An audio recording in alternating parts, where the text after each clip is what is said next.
In this video, we're going to look at the Unit 2 study guide, and we're going to go through each one of these questions so we understand what to do on our test coming up this Friday.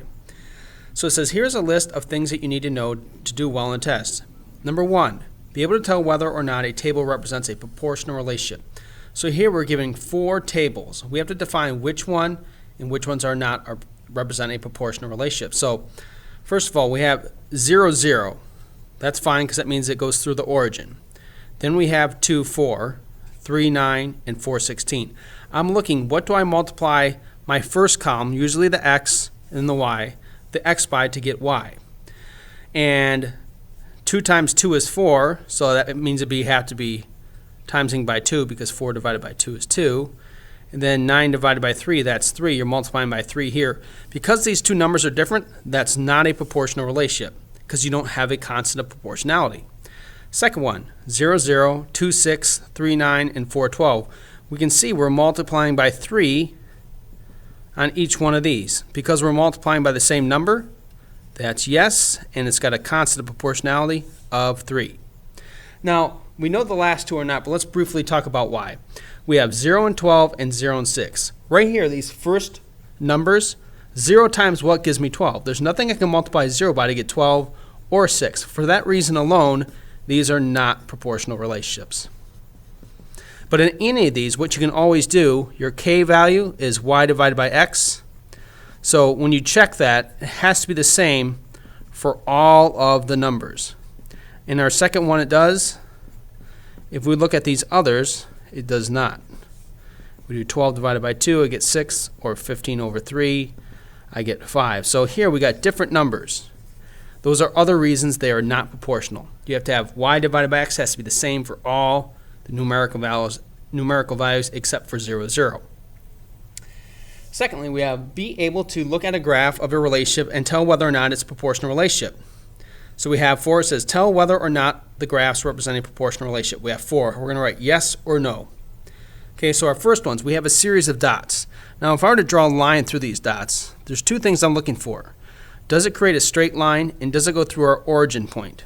So I want to write up here, straight line and through the origin.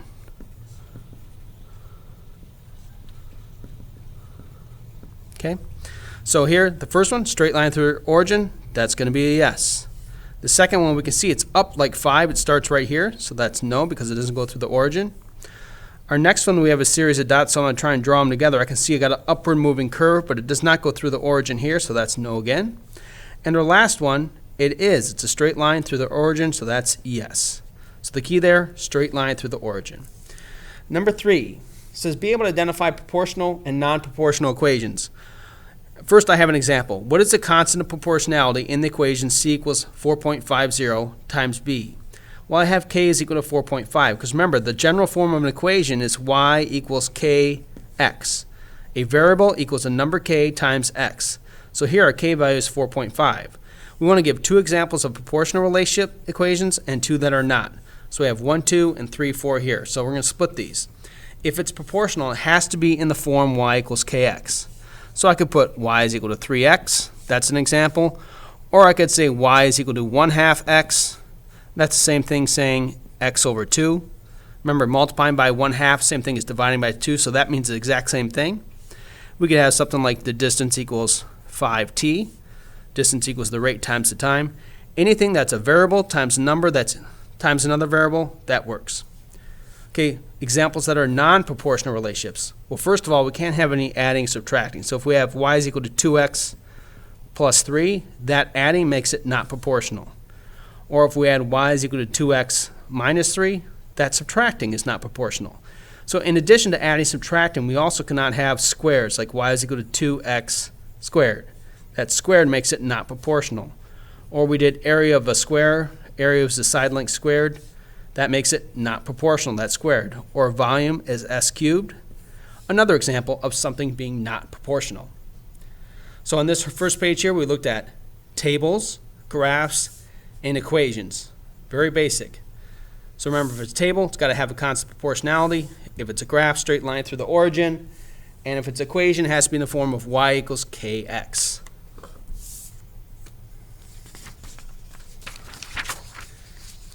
Flipping it over, it says be able to write a proportional relationship equation from a statement. When doing this example, pay close attention to what the variables mean. That's what I do. I analyze what do my variables mean.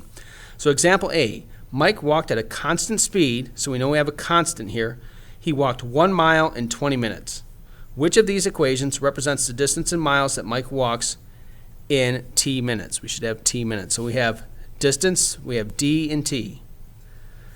Now, first of all, I look at my 4 choices. I can see 2 of them. B here has t minus 20, and D has t plus 20. We cannot have adding or subtracting, so I'm going to cross those 2 out. Then I'm going to think, which of these 2 is the correct choice? Now, this is how I like to think about it. When I have a distance of 1 mile, when D equals 1, the time is 20 minutes. Okay? So if D is 1, T has to be 20. That's the point I'm given. Let's see if this works. If I let 20 be the T, 20 times 20, that's going to give me 400. If I did 20 times 20, that equals 400. That does not equal 1. So that one doesn't work. Let's try this one. Is D 1 when T is 20? Yeah, if I let 20 be the T, then at 20 cancels, I get 1 equals 1. So it's this one. Or the distance traveled is 1/20th of a mile per minute. 1/20th of a mile per minute. Example B. Alexis rode her bike at a constant speed. She rode 1 mile in 4 minutes. Which of these equations represents the amount of time in minutes that it takes him to ride a distance of miles? I'm going to say D. So again, just like we did before, I'm going to analyze my 4 equations. 2 of them have adding and subtracting. That does not work. So now we're down just to A and B. And when my distance is equal to 1 mile, the time has to be 4 minutes. So that's what I like to do. I like to plug in 1 for the D, and do I get 4 for the T? Let's check it out. If I plug in 1 for D, 4 times 1 is 4, I get 4 out. That's correct, because when I plug in 4 for T, 4 times, or when I let D equal 1, 1 times 4 gives me 4. So it checks. This is the one. Just to try this one to show it doesn't work, if D is 1, do I get 4 for T? 1/4 times 1 would just give me 1/4. If I let this be 1, so that does not work. It's A only. Number 5 says, be able to read and understand points on a proportional relationship graph. 5, the graph shows the relationship between the distance a bicyclist travels and the time in hours. What does the point 4, 60 mean? Remember, this is my x-axis, the horizontal, and the y is the 60. Here's x, here's y. So it means in 4 hours, this point here, 460, you went a distance of 60 miles. So we're graphing a bicyclist. It takes 4 hours to go 60 miles. So I'm going to say it takes 4 hours to go 60 miles. It's just interpreting our x-axis and our y-axis. 4 hours for the x, 60 for the y, so it takes 4 hours to go 60 miles. What's our constant of proportionality? Remember that k value is always y divided by x. My y value is 60, the x is 4, so that's going to be 60 divided by 4, which gives me 15. And that means that's 15 miles for each hour, or mph, miles per hour. And then C says, write an equation in the form y is equal to kx for this relationship. Now I could use just y is equal to 15x, or I can think, instead of using y, I can let distance be d and time be the h, or we could use t even. So I could say distance equals 15t, where t is the time in hours. Same thing, just looks a little different. It's in the form y equals kx. 6 states, know that when you have a steeper line of a proportional relationship, then the constant of proportionality is higher. So in this example, it says the 2 lines represent the distance over time that 2 cars are traveling. Which car is traveling faster? And explain how you know. Well, B has a steeper line. That means it goes, you notice the level, A and B are level to each other. So B and A are going the same distance, but B takes less time to get there. It's a steeper line. So it's B because it is steeper than A.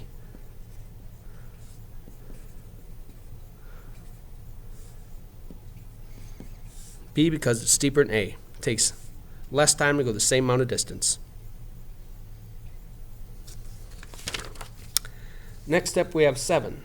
We have to be able to complete a proportional relationship table given a context and a table. It says the table shows the weights of bananas at a grocery store. We have the number of bananas and the weight in pounds. Complete the table so there is a proportional relationship between the number of bananas and their weight. So if it's proportional, I have a constant of proportionality. Now here I'm only given 1 point, one X value and Y value.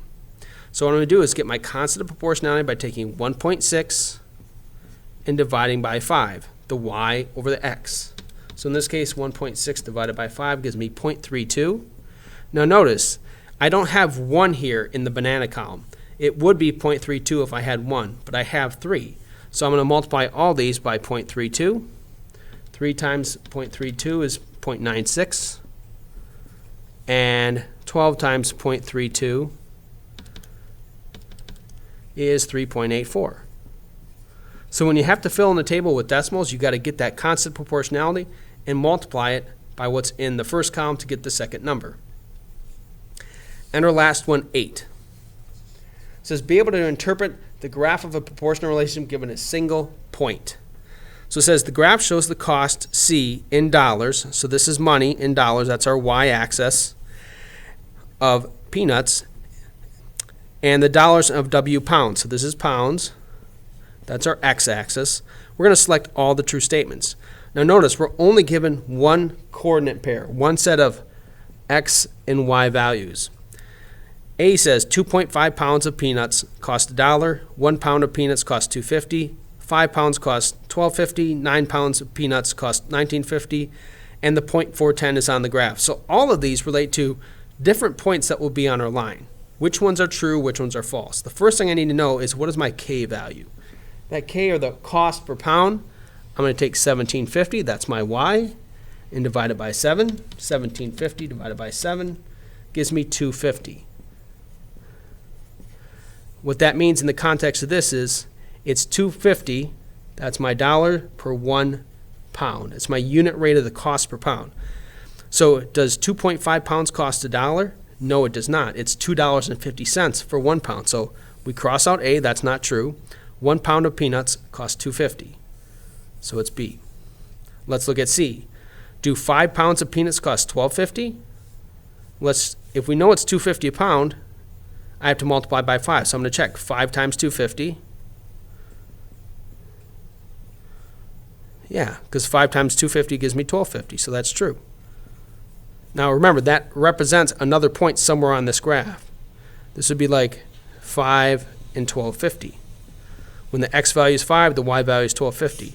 Do 9 pounds cost $19.50? Well, I'll check. 9 times $2.50, do I get $19.50 out? And I get $22.50.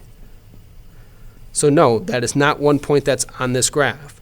Then it says the 0.410 is on the graph, the proportional relationship. So notice all these are asking us what points really are on this line.